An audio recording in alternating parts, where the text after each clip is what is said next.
World news के sponsor हैं स्वागत, अदरक, लहसुन और मसाले 100% प्योर एंड हाइजीनिक।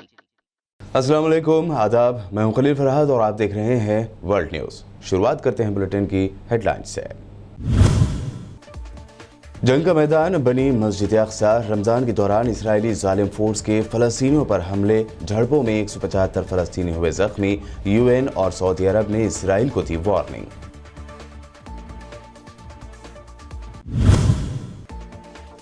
इसराइली अड्डे पर हमले का इल्ज़ाम लगाते हुए इसराइली फौजियों ने 3 फ़लस्तीनियों को मार दी गोली। 2 फ़लस्तीनी नौजवान मौके पर ही हुए शहीद, एक और दिगर हुआ जख्मी। माह रमज़ान की शुरुआत से इसराइली फोर्स का बढ़ा जुल्म।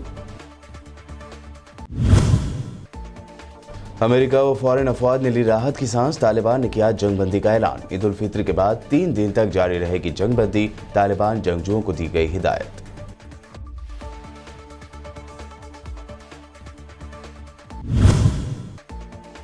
दिल्ली के सीएम केजरीवाल ने वैक्सीन देने का मुतालबा करते हुए किया दावा। कहा, मांग पूरी की गई तो पूरी दिल्ली को 3 महीने में लगवा देंगे वैक्सीन। बच्चों के लिए भी वैक्सीन का इंतजाम करने की एक्सपर्ट से की अपील।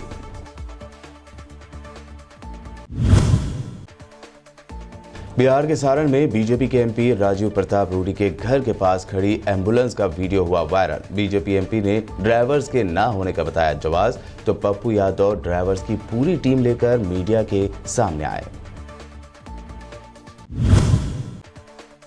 इस साल भी तेलंगाना में ईद की नमाज ईदगाह में नहीं हो सकती। असदुद्दीन ओवैसी ने दिया इशारा। मसाजिद में ईद की नमाज गाइडलाइंस पर अमल करते हुए पढ़ने की अपील की। साथ ही ईद के गले मिलने से परहेज करने का भी दिया मशवरा। सऊदी अरब में रमज़ान मुबारक की 25वीं शब के मौके पर हरम मक्की में क़यामुल लैल यानी तहज्जुद की नमाज की इमामत के दौरान में मस्जिद हरम के इमाम व खतीब डॉक्टर अब्दुर्रहमान अल सुदैस ने रिक़्क़त अंगेज़ दुआएं की। शेख अल सुदैस मस्जिद हरम और मस्जिद नबी सल्लल्लाहु अलैहि वसल्लम के उमूर के निगरान आला भी हैं। 25वीं शब में दुआ शुरू कराने के साथ ही शेख अल सुदैस पर मुसलसल वो रोते रहे। अल्लाहुम्मा अहदिना फ़ीमन हदैत वआफ़िना फ़ीमन आफ़ैत वतवल्लना फ़ीमन तवल्लैत वबारिक लना फ़ीमा अअतैत वक़िना शर्र मा क़ज़ैत फ़इन्नक तक़ज़ी वला युक़ज़ा अलैक इन्नहु ला यज़िल्लु मन वालैत वला यअज़्ज़ु मन आदैत तबारकत रब्बना वतआलैत अल्लाहुम्मा लकल हम्दु वलकश शुक्र अंत अहक्कु मन ज़ुकिर व अहक्कु मन शुकिर व अहक्कु मन उबिद व अरअफ़ु मन मलक व अजवदु मन सुइल व अकरमु मन अअता अंतल अहद ला शरीक लक वल वाहिद ला निद्द लक कुल्लु शैइन हालिकुन इल्ला वजहक लन तुताअ इल्ला बिइज़निक वलन तुअसा इल्ला बिइल्मिक तुताअ फतशकुर वतुअसा फतग़फिर अक़रब शहीद वअदना हफ़ीज़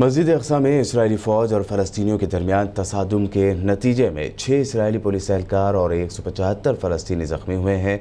कल जुमा को रोज़ इसराइली फ़ौज और फ़लस्तीनियों के दरमियान झड़प उस वक्त शुरू हुई जब इसराइली फ़ौज और यहूदी आबादकारों की बड़ी तादाद मस्जिद अक्सा के अहाते में दाखिल हुई। इसराइली फ़ौज ने वहाँ पर मौजूद फ़लस्तीनी नमाजियों और रोज़ादारों को तशद्दुद का निशाना बनाना शुरू किया, जिसके नतीजे में मस्जिद अक्सा मैदान जंग में तब्दील हो गई। ख्याल रहे कि मकबूजा यरूशलेम गुज़िश्ता कई साल से तशद्दुद का शिकार है, मगर कल जुमा के रोज़ पेश आने वाले पुरतशद्दुद वाक़यात ज़्यादा तशवीशनाक और गैर मामूली हैं। फ़लस्तीनी अथॉरिटी ने मस्जिद अक्सा में फ़लस्तीनी नमाजियों पर तशद्दुद की तमाम तर ज़िम्मेदारी इसराइली रियासत पर आयद की है।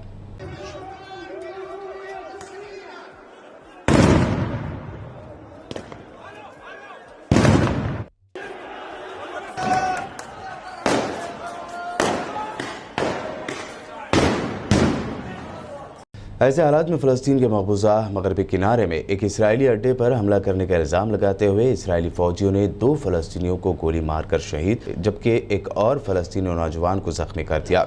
इसराइली फ़ौजियों का कहना था कि इन फ़लस्तीनियों ने अड्डे पर हमला करते हुए फायरिंग शुरू कर दी थी। पुरतशद्दुद झड़पों का यह सिलसिला यरूशलेम में बढ़ती हुई कशीदगी की ताज़ा तरीन कड़ी है। इसराइली आबादकारों के साथ तवील कानूनी लड़ाई के बाद दर्जनों फ़लस्तीनियों को मशरक़ी यरूशलेम के मज़ाफ़ात से निकाल दिए जाने के ख़तरे का सामना है। माह रमज़ान के आगाज़ से ही तकरीबन रोज़ाना ही एहतजाज करने वाले फ़लस्तीनियों और इसराइली पुलिस के दरमियान झड़पें होती आ रही हैं। जारी इस बदअमनी के असरात इलाके भर पर पड़े हैं। हमसाया मुल्क उर्दन ने इसराइल को वार्निंग दी है कि मज़ीद इश्तियाल अंगेज़ इक़दामात से गुरेज़ किया जाए। इसराइल और फ़लस्तीनियों के दरमियान जारी तनाज़े के पेश नज़र अक़वाम मुत्तहिदा ने इसराइल पर जोर दिया है कि मशरक़ी यरूशलेम में मक़बूज़ा इलाक़ों से फ़लस्तीनियों की जबरी बेदखली बंद की जाए। अक़वाम मुत्तहिदा ने खबरदार किया है कि यह इक़दाम जंगी जराइम की कैटेगरी में भी आ सकता है। अक़वाम मुत्तहिदा के दफ्तर बराए इंसानी हक़ूक़ के तर्जुमान रॉबर्ट कोलोल ने जिनेवा में ये बयान दिया। सऊदी अरब की वज़ारत ख़ारजा यानी फ़ॉरेन मिनिस्ट्री ने मक़बूज़ा बैतुल मुक़द्दस में फ़लस्तीनियों से उनके मकानात खाली करवा कर वहाँ इसराइली कॉलोनीज़ कायम करने से मुताल्लिक़ इक़दामात की शदीद अल्फाज में मज़म्मत की है। सऊदी फ़ॉरेन मिनिस्ट्री ने इसराइल के एक तरफ़ा इक़दामात और इंटरनेशनल लॉज़ की किसी भी किस्म की खिलाफ वर्जी की मज़म्मत की और कहा कि इसराइली इक़दामात से ख़ित्ते में क़याम अमन की कोशिशों की राह में रुकावट पैदा हो रही है। सऊदी अरब ने मुश्किल की इस घड़ी में फ़लस्तीनियों का साथ देने के अज़म ज़ाहिर किया। सऊदी अरब ने अपने बयान में कहा कि अरब अमन मंसूबे और बैनुल-अक़वामी क़रारदादों की रोशनी में इस फ़लस्तीनी रियासत का सदर मकाम अल-क़ुद्दुस होगा। अफ़गानिस्तान में तालिबान ने रमज़ान के मुक़द्दस महीने के अख्तिताम पर ईद उल फ़ितर के बाद 3 दिन तक जंगबंदी का ऐलान किया है। तंजीम के करीबी ज़राए ने यह मालूमात दी। ज़राए के मुताबिक तालिबान अपने जंगजुओं को ईद उल फ़ितर के बाद 3 दिन तक लड़ाई न करने के लिए कहेगा। क़तर के दारुल हुकूमत दोहा में अफ़गान हुकूमत और तालिबान के नुमाइंदों के दरमियान जारी अमन मज़ाकरात के बावजूद पुरतशद्दुद झड़पें और बम धमाकों के वाक़यात पेश आ रहे हैं। सऊदी अरब के वली अहद शहज़ादा मोहम्मद बिन सलमान ने असलाम पैलेस में पाकिस्तानी वज़ीर आज़म इमरान ख़ान का इस्तक़बाल किया। बता दें कि पाकिस्तानी वज़ीर आज़म इमरान ख़ान इन दिनों सऊदी अरब के दौरे पर हैं। सऊदी वली अहद ने पाकिस्तानी वज़ीर आज़म को मुमलिकत आमद पर खुशामदीद कहा, जबकि पाकिस्तानी मेहमान ने सऊदी अरब के दौरे और वली अहद से मुलाकात पर खुशी ज़ाहिर की। जिद्दा के असलाम पैलेस में होने वाली इस मुलाकात में दोनों मुल्कों ने इंतहा पसंदी, वायलेंस और फ़िरका वारियत के ख़ात्मे की इस्लामी दुनिया की तरफ से कोशिशों को तेज़ करने पर इत्तेफाक किया। बैनुल-अक़वामी सतह पर अमन के फ़रोग़ की संजीदा कोशिशों पर भी मज़ाकरात में ज़ोर दिया गया। सऊदी वली अहद शहज़ादा मोहम्मद बिन सलमान के साथ इस मुलाकात में कई मुआहदों पर दस्तखत किए गए। इस मौके पर पाक सऊदी अरब ताल्लुकात को मजबूत करने की गर्ज से मज़ाकरात का दौर भी हुआ। वर्ल्ड न्यूज़ में वक्त हुआ है एक शॉर्ट ब्रेक का। ब्रेक के बाद जल्द लौटेंगे और देखेंगे अहम नेशनल न्यूज़।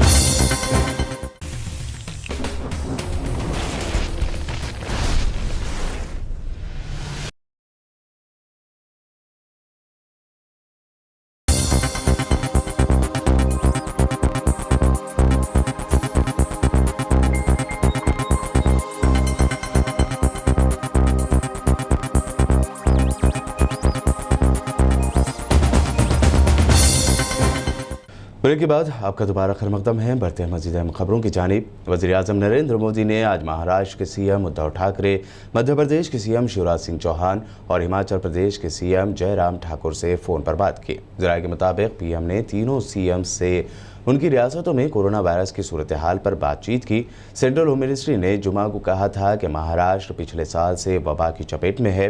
भारत में सबसे ज़्यादा वबा से मुतासरा रियासतों की लिस्ट में महाराष्ट्र सबसे ऊपर है। 3 दिनों में मोदी ने 10 रियासतों के वज़ीर आला और 2 लेफ्टिनेंट गवर्नर से बात करते हुए रियासतों और मरकज़ के ज़ेर इंतज़ाम स्टेटस का जायज़ा लिया।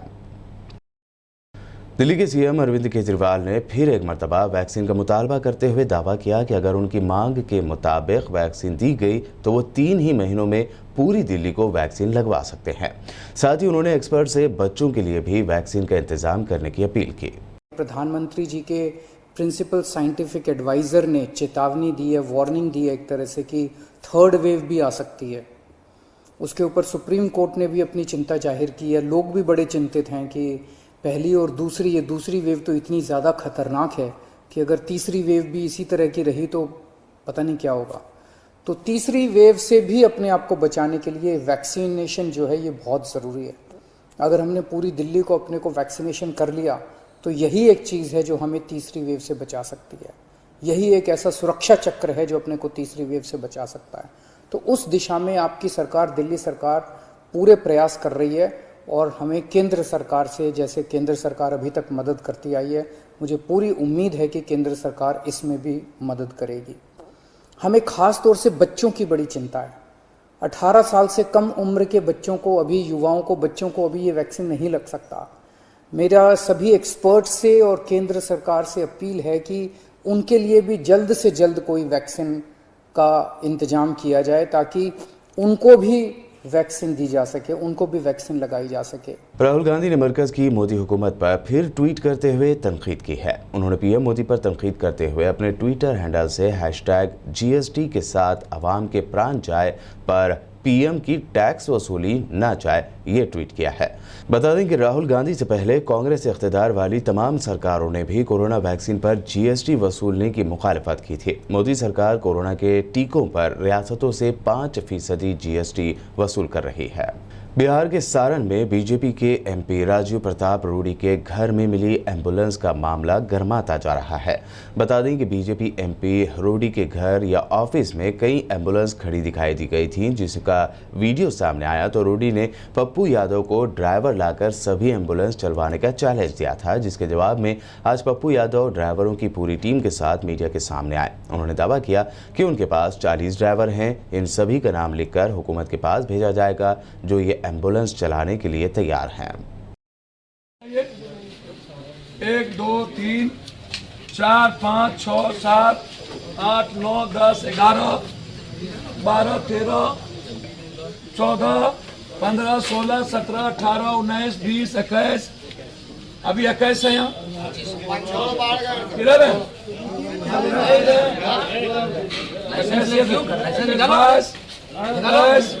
24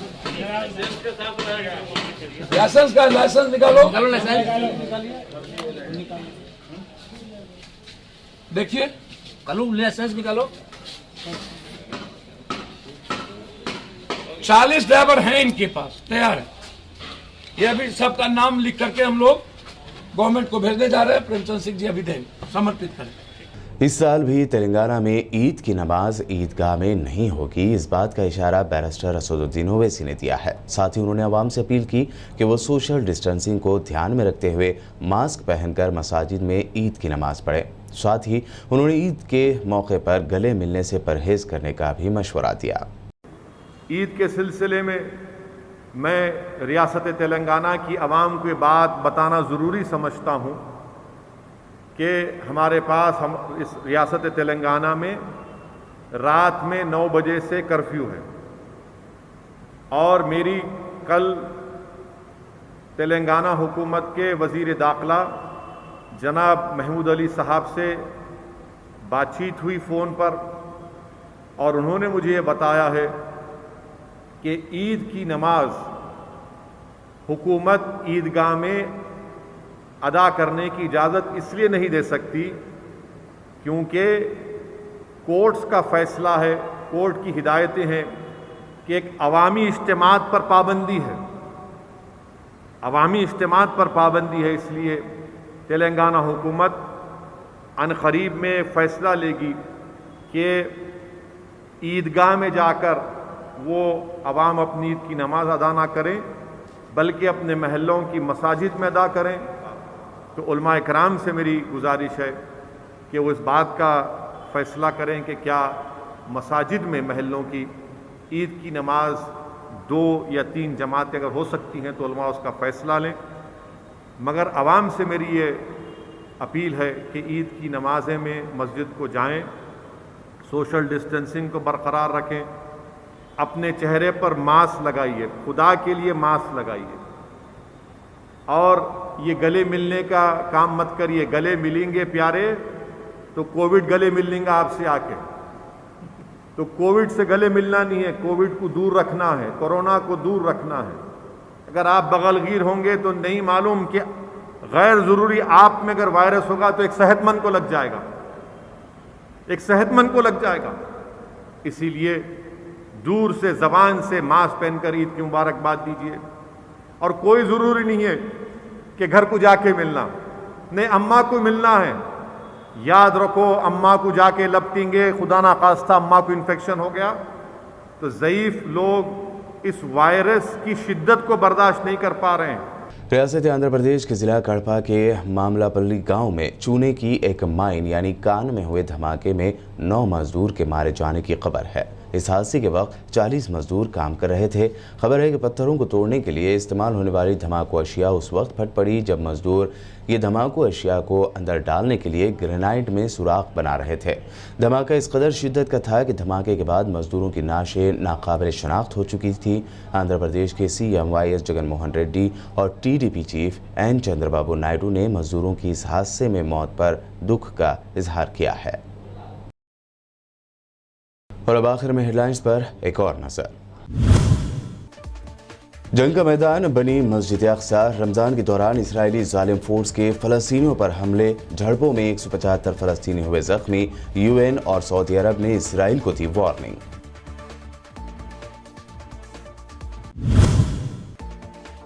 इसराइली अड्डे पर हमले का इल्जाम लगाते हुए इसराइली फौजियों ने 3 फलस्तीनियों को मार दी गोली। 2 फलस्तीनी नौजवान मौके पर ही हुए शहीद, एक और दिगर हुआ जख्मी। माह रमजान की शुरुआत से इसराइली फोर्स का बढ़ा जुल्म।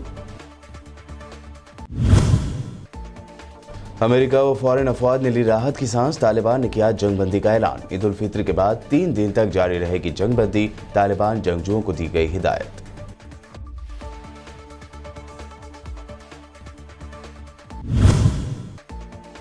दिल्ली के CM केजरीवाल ने वैक्सीन देने का मुतालबा करते हुए किया दावा। कहा मांग पूरी की गई तो पूरी दिल्ली को 3 महीने में लगवा देंगे वैक्सीन। बच्चों के लिए भी वैक्सीन का इंतजाम करने की एक्सपर्ट से की अपील।